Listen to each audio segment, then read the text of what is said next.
Welcome to the Canadian Advisor Cast, podcast dedicated to financial advisors and the people who work with them. My name's Kevin Press. I'm editorial director of advisor.ca. My guests today are Kelly McDonald and Matt Saunders. Kelly's National Innovation and Growth Strategy Leader at BFL Canada. She is an expert on cyber risk and AI-related exposures. Matt is Senior Counsel, Borden Ladner Gervais. He advises clients on cyber resilience and incident response. We're speaking at the 2026 conference, the Federation of Independent Dealers. Our thanks to Matt for hosting us today. It's been a terrific event. Welcome to you both. Really appreciate you taking the time. Now, you've just delivered an extraordinary panel discussion. Thank you. Congratulations. Yeah. Our fearless leader. Our fearless leader. And I have to ask, to start off, the conversation turned to Mythos. Matt, maybe you can start us, just for those who haven't been keeping up to date on AI-related cyber risk. What is Mythos and why are we all so stressed out about it? Well, at a high level, Kevin, Mythos is a tool that has been developed by Anthropic and not released. Interestingly, the tool, at least released to the public. Interestingly, it's been released very limitedly under what's called Project Glasswing.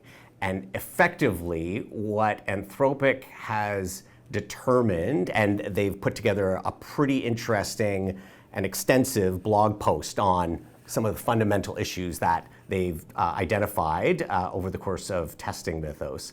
And those tests were very specific to how the tool could be used from a cybersecurity perspective. And instead of releasing the tool more widely, they limited it to this very select group of government, financial services, security resources, to show them the power with which this tool could not just identify vulnerabilities in systems, but also then take those vulnerabilities and turn them into exploits. One of our panelists flagged the fact that, generally speaking, over the last 25 years, the number of, say, zero-day exploits that would be identified in a given year would be, again, 100 or so.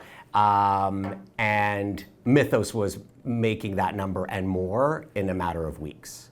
So we're seeing speed, we're seeing fear, we're seeing optimism, I guess, at the scope and scale of what this tool can do, both from a defensive and an offensive perspective. But certainly there are a lot of people taking a very close look at this and what it means for the future of AI and cybersecurity in general. Yeah, Kelly, you could have heard a pin drop as Larry Keating Yeah. was talking about this, right?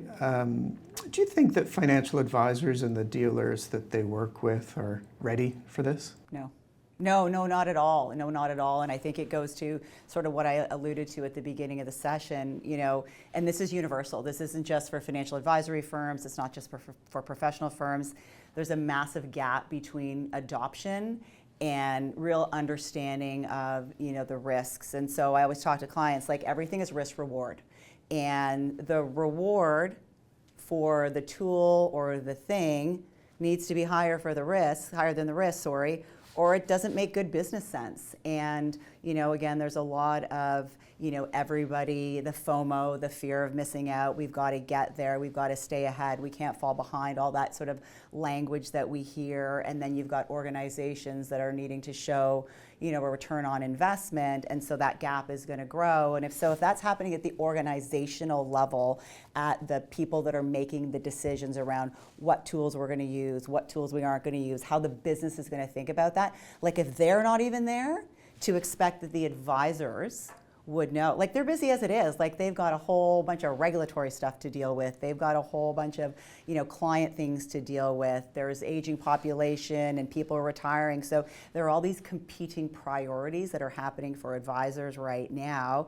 And now we're layering on AI and Mythos and everything that's going on. No, I don't think how could we even expect them to, have the level of probably detail and knowledge that they need to understand, how real these risks are. And so glad that, at an event like today, we're talking about it. And the last thing I'll say is, there's double the number of people at this event from last year, as I'm understanding. this is positive, because I think it's events like this and what you're doing here, we're going to get this information into the hands where it's critically needed. Let's pull the lens back a bit and talk just about how AI is rolling out in the industry, because it has been pretty conservative. Would you say, Matt? I mean, appropriately conservative, do you think? I would say when it comes to maybe subject matter specific AI tools, I think so. What I'm surprised by is the speed with which enterprise level AI tools within and amongst the suite of, say, Microsoft products that any business or would be using, the speed that Copilot and OpenAI tools are being used in the workplace, but then also in parallel from a personal perspective, I think that's been very interesting to see, because I would have suspected, given the echoes and issues that arose, a year, 2 years ago, just when it was personal use, would then translate to a more cautious approach at enterprise rollout, when it's been the exact opposite. And I think it's because this is a very bright, shiny, and it is getting better day in and day out. I think that momentum is drowning out to a certain extent some of the maybe more responsible positions to take a pause, test things out a little bit more before things get widely developed. And so I would just say one last thing about Mythos, and that's an example where there has been that responsible pause. And we thought we might see OpenAI get into the market and deploy its new AI tools at the same time, saying it was as good or better than Mythos, but they've also held back. So that's encouraging, but then it also gives me pause, because there's got to be some seriousness with the power that's behind these tools, and that's a little scary. What's your take, Kelly? Are we moving too fast, too slow, or about right? Well, I've got a couple comments on that. So I think what firms are saying they're doing publicly versus what they're actually doing privately, there's a mismatch.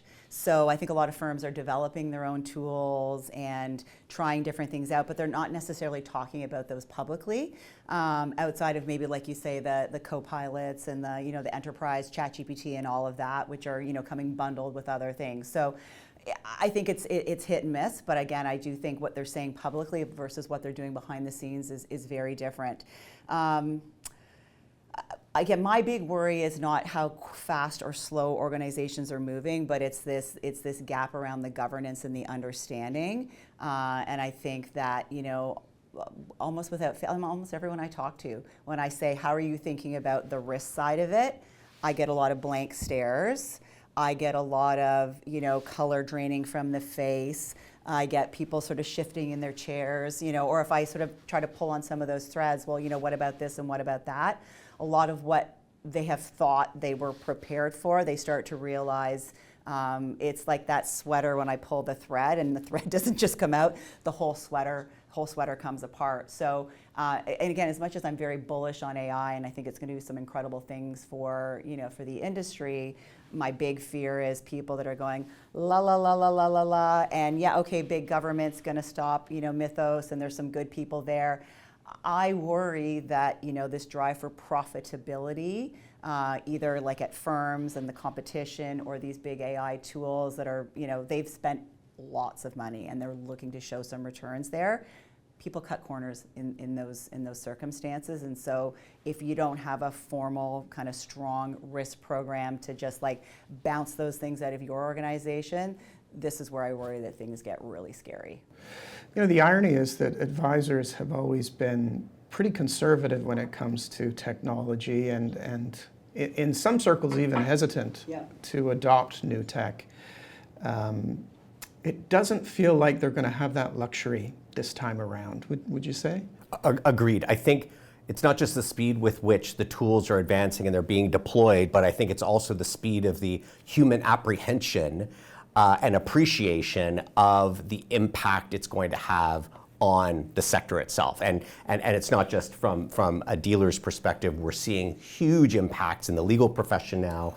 We're seeing it in medicine and healthcare. And so I think anybody who's now reached April of 2026 and doesn't have something implemented or ready to roll out, notwithstanding the issues of the fact they probably don't have any governance behind that, they're already way behind their competitors. And so I think you've got this sort of dueling tension and pressure to get something going, because if you blink, you're going to miss out.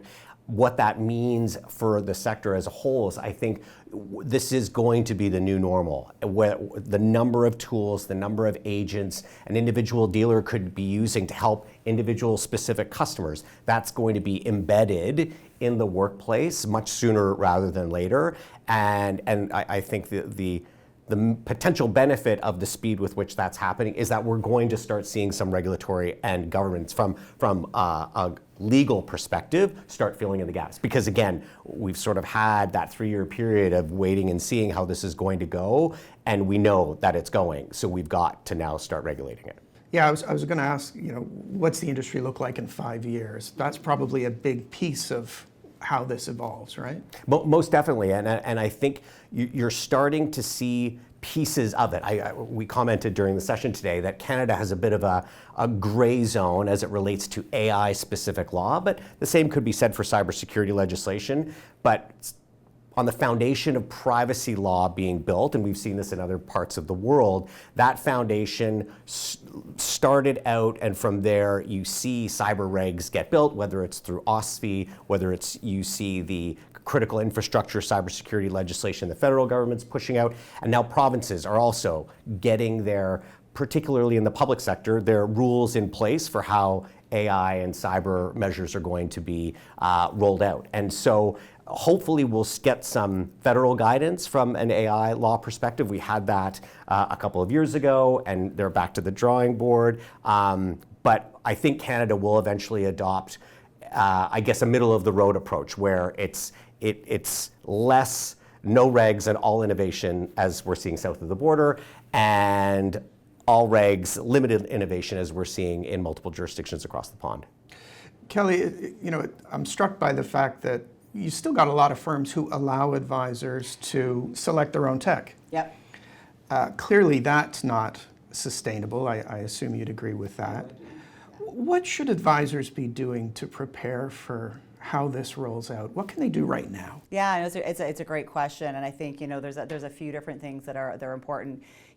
First of all, events like this, you've got to get to those events where the subject matter experts are talking about what is happening right now, and multidisciplinary, not just the risk person, not just the lawyer, not just the techie, not just the Larry Keating, you need to talk to everybody. And I think, Larry made a great point. I think it was on the first question you asked him on the panel, and he said, I started working on my notes 2 weeks ago, and I threw those out to talk about something else. So that tells you about how rapidly things are changing. So, and I made this comment on the panel, you're either part of the solution or you're part of the problem. So if you want to be part of the solution in your practice, you've got to be insatiably curious. You've got to ask really good questions. You've got to go to the right events. There's a ton of publicly available information. I mean, you can use AI to synthesize and organize, where risk is evolving and changing, and figure out, where you might need to make some changes, adopt a new strategy, and anything in between. And then, if you're talking about an advisor themselves, go to your compliance team, go to your head office team, get some guidance there. I think the regulators are doing a far better job of putting out, some guidance around, cybersecurity best practices, some guidance around this, some guidance around that. Like, I think, I've been doing this for a very, very long time, and I would have said, 20 years ago, regulators weren't necessarily friendly with the industry, but now it's a partnership, right? Like, we have a common thing that we're trying to do. We want the industry to be resilient and successful, but that means the clients and the customers need to feel comfortable and safe. And so that means that regulatory and compliance overlay is not a bad thing. That's a shield to protect the business. And so, again, do your own research, use your dealer, talk to the regulators, and then come to events and hear what the subject matter experts are saying, and do it constantly, because again, it's changing in the moment. And what about understanding how client expectations evolve in all of this, right? That's the piece that seems a little tougher to pin down. But what do you think clients will expect in terms of AI being a part of their relationship with an advisor? I mean, I would think, like, if I think about myself, I would want to know how my advisor is using AI. So if my advisor is using AI to do administrative work and labor-intensive work that can be better done by a program or an algorithm or some kind of AI tool, and so they can spend their time with me doing high-value work, that to me is a win. And that's how we think about it in our business. I want to make sure that I'm doing the high value work with my clients, that I'm having really meaningful conversations where we're teasing out risk. If my financial advisor can show me how, maybe there's an AI tool that, I almost think about like how like Uber has surge pricing, right? So how things are dynamic.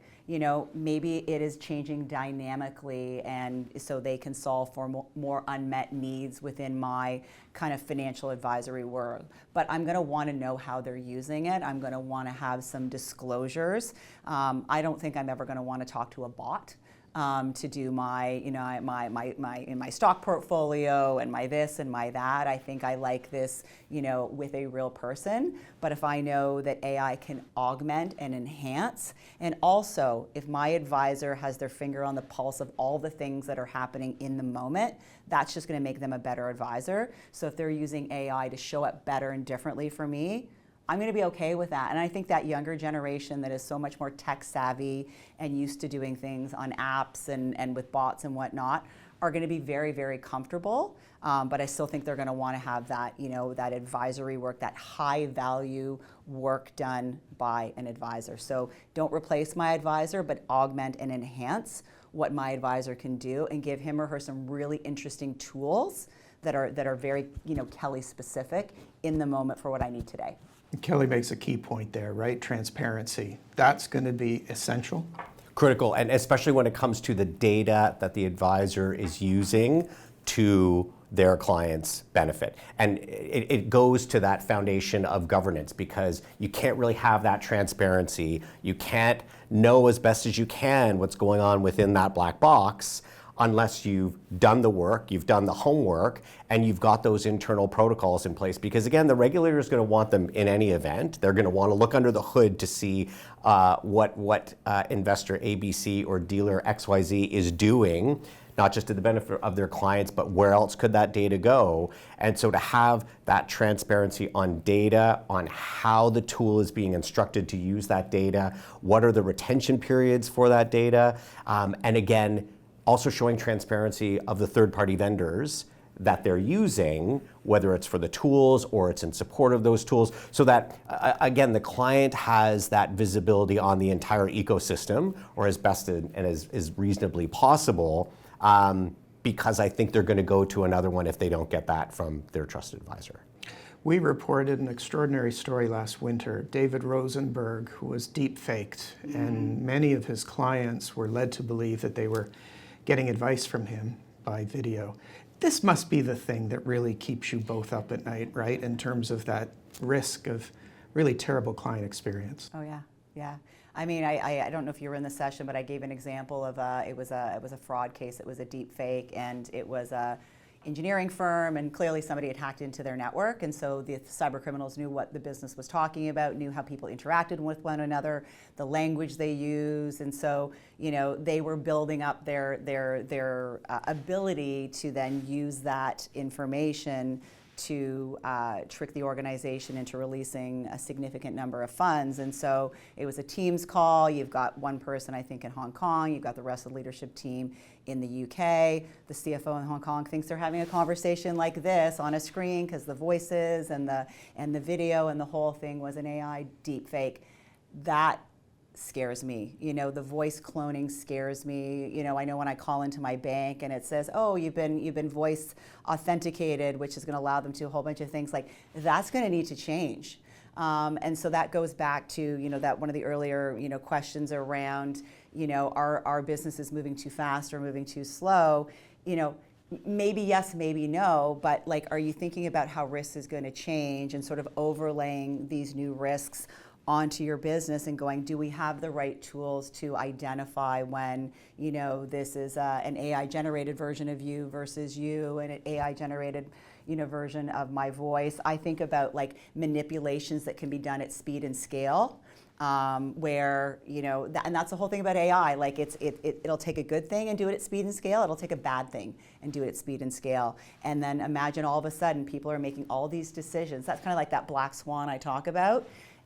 Everybody makes a certain decision en masse because they've been duped into something because AI Kelly told them to do something and it was really cyber criminal, somebody else that was doing that. So that makes me feel ill. And I don't know, what tools are around to circumvent that other than having secondary and third checks and processes to make sure that, when I'm talking to you on a Teams call, that it actually is you. You got my attention during the session when you said Black Swan, not surprisingly. How soon is that going to hit us, do you think? I would have said before Mythos, maybe 3 to 5 years, and I'm thinking more like 12 to 18 months. Yeah. Present day. Yeah. That's devastating. Yeah. It is. I mean, it is a new world, and I think we need to, as we talked about in the session, we need to pay very close attention to what's going on with all these tools, the businesses that have built them, and our institutions that are now using them. And so, going back to Kelly's point from an education perspective, so many of these firms, to their credit, are now putting out fairly extensive and exhaustive training sessions that you can do all for free.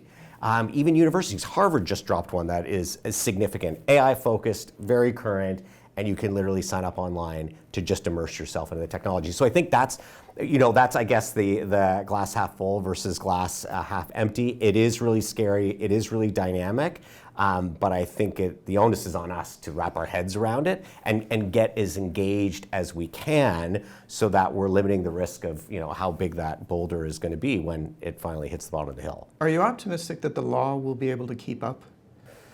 I'm more optimistic now than I was a year ago. And interestingly, one reason for that is I'm seeing a number. First, you saw it with from a civil procedure or a criminal procedure, courts effectively realizing how impactful AI was going to be on their operations, and the speed with which courts across the country, provincial, federal jurisdiction, rolled those rules out, huge. I think the awareness and education of judges and how to engage, particularly self-represented litigants, and which could come up in complex financial cases. They're appreciating the benefits of their use of AI from an access to justice perspective. So they're not closing the door entirely on how those tools can be used, but they are also appreciating the impact that the misuse of those tools can have on overall court functions and the waste of resources that can come from that. So I'm a little bit more optimistic. It does depress me when I see cases of judges using AI in the writing of their decisions, not just fake citations in support of their reasoning, but I would remove reasoning from that decision entirely. And so I think we're seeing some pluses. But it's definitely a space to keep watching. It's interesting you talk about the judges. I'm going to try not to be ageist as I ask this question, but there's a generational issue here, isn't there, where you've got a lot of people in a position to make decisions, to write regulations, to write laws, who maybe don't get it? What do you think? Oh, 100%. So the very first sort of AI-focused panel that I spoke on was about 2 years ago, and so did a lot of reading, listened to a lot of podcasts, and one of the most interesting ones was a McKinsey podcast, and two of their sort of top global consultants, and all their work was focused on working with the largest organizations around the globe on AI, board readiness, governance, and what they said was nobody's ready. Like nobody's ready. And the most sophisticated organizations that you would think, they said they still need help. So if top organizations still need some help here, Yeah, absolutely. And that's why I made the point at the end, like, do not go this alone. There are lawyers, law firms, risk professionals, and others that this is what they do. Bring them in to help you better understand, everything. I'll tell just a silly, firm story. So I do growth strategy, so that means sales, and was, working with a bunch of our client executives. And I was asking, like, who's using AI as part of the sales process? And I was pleased to see the young folks were, and it's a lot around research, right? So it's speeding up client research and making sure that when they're getting out to a prospect, they're coming, heavily researched, and they can have really good, discovery questions. But there was definitely a generational divide in the room, and there were a whole bunch of them going, oh, like I don't really use AI for anything. And I said, guys, like you've got it, even if it's it feels a little bit foreign to you. You got to grow or die on the vine, and so it's going to be a huge problem. So yes, I think there's some real challenges around generational issues, fear around tools that we don't know. Like I've got kids, and sometimes they look like I think I'm a pretty hip and with it individual, and sometimes my daughters look at me and they're like, "Oh, mom, like you're like Cro-Magnon." So then take people that are older than me. So yeah, there's definitely some generational differences that we need to bridge, and those that are making policy or making decisions to use or not use. They need to understand, like if it's a founder of a business or an executive team that's like, okay, well, we need to find a way to expand margin and grow, and all they're focused on is like operational efficiency. I need to not replace headcount. They've lost the plot on, like, yeah, they're focused on the reward part, but they've so missed the risk part. And when those get out of whack, or those conversations aren't had together, like that's when the wheels fall off. And like we're very much racing down the freeway, changing the tire, putting the windshield wiper fluid in. Somebody's under the hood trying to put some oil there, and some are in better shape than others. But and then some haven't even left they're still with their pit crew. So I heard two calls to action Yeah. there. Number one was use the tools. If you're not in there, get in there. Yeah. Number two, get help. Yes. Right? Yes, absolutely. Okay. So Matt, the larger financial services industry, beyond just the firms and the advisors, same two calls to action, I assume? Most definitely, and we're hearing those calls, and I think the approach that's being taken on a much grander scale, but is one being done not in isolation. It's realizing that there are a whole bunch of different tools in the toolbox that need to be used to figure out how to appropriately use these tools to the benefit of our customers and also their bottom line, and to be done in a way that limits as much as possible the cyber risk, mythos notwithstanding. But it is what we're seeing is a fairly collaborative approach, and I think going back to sort of the risk benefit, I think you're seeing the action that's being taken place, particularly in the private sector, is having an impact on the public sector from a regulatory perspective. And you're seeing, particularly at the federal level and the provincial levels, that the rules need to get more meat on the bones, and the frameworks that we have, again, starting with privacy and now into cyber, there's opportunity there to build better regulations from an AI side of things.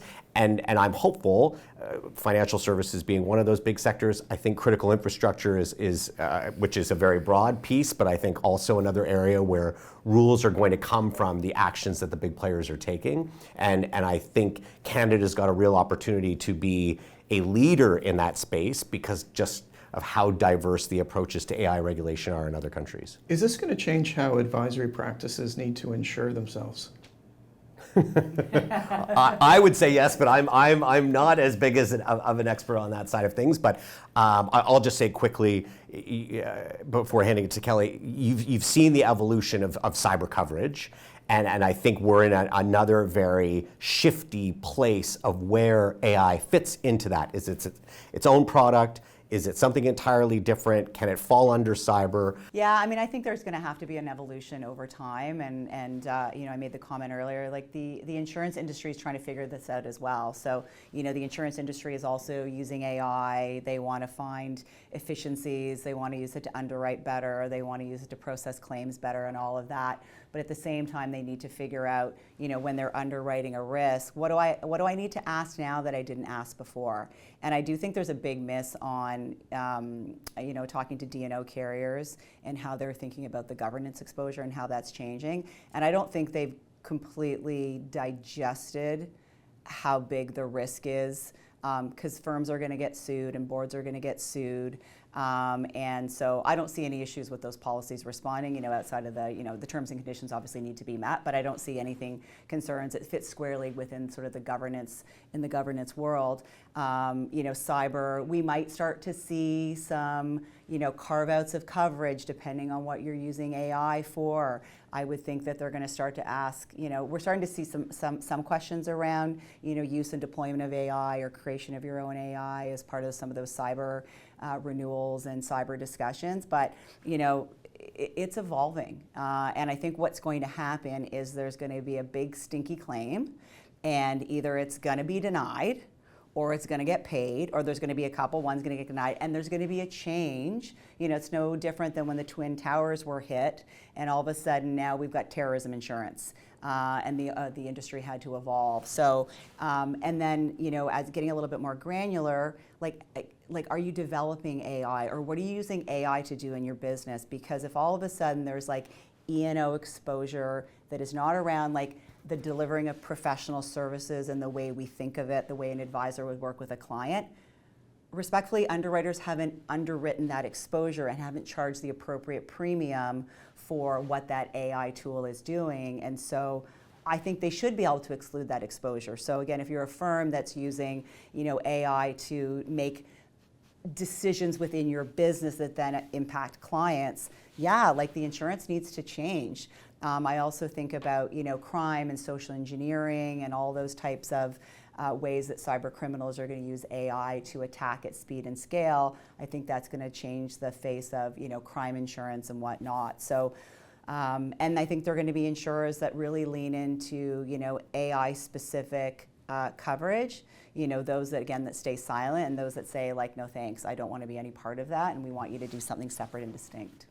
Last question for both of you. Optimistic, pessimistic, or somewhere in between? Does that count as one of those answers? I think it's a deep-rooted feeling. I'm trying to be optimistic, but of late I'm more pessimistic.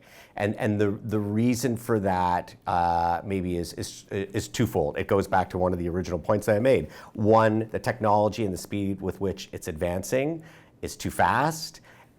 For two, the slowness for which the regulatory landscape is trying to keep up. And that's disconcerting. It's great for us in the sense of the work that we'll have to do and the way that we're going to advise our clients, but I feel that window of providing actual help and advice is starting to narrow unless we can really start getting some traction on new laws, regulatory sort of foundations, so that clients, dealers, individuals just have a clearer picture in terms of, I'm going to use these tools, I'm going to do these things with them, this is the risk, and I'm okay with that, and I know what the outcomes could be. Kelly, please say optimistic. I wish I could. I mean, I think I'm going to say the exact same thing. I mean, there was a time, maybe 6-9 months ago, where I was a lot more optimistic, a lot more bullish. And again, I think there is stuff that really excites me. But I echo your comments. It's moving too fast. It is moving too fast. It's a runaway train. The emergency brake is not working. And I worry that we have lost the opportunity to kind of tap the brakes where we need to tap the brakes to do exactly what you said, just sort of figure out the frameworks, let's just figure out where everybody needs to be so that we can get a bird's eye view of, risk and opportunity, and then we can take advantage of the power of these tools. So I want to be optimistic. I really, really do, because there's so much that really excites me about the topic. But I do worry that it is a runaway train. And again, this distance between like what we needed to do to keep everything in order and this innovation out here, that divide has gotten so large that even if we wanted to, I don't even know if we can catch up and keep up. Thank you both so much. Such an important conversation, obviously a timely one. You're welcome. Thank you. My guests have been Kelly MacDonald of BFL Canada, Matt Saunders of Borden Ladner Gervais. Our thanks to the Federation of Independent Dealers for hosting us today. Canadian Advisor Cast is a production of Newcom Media. It's produced by Alicia Hyatt, co-produced by Nushin Ziafati. My name's Kevin Press. Take care.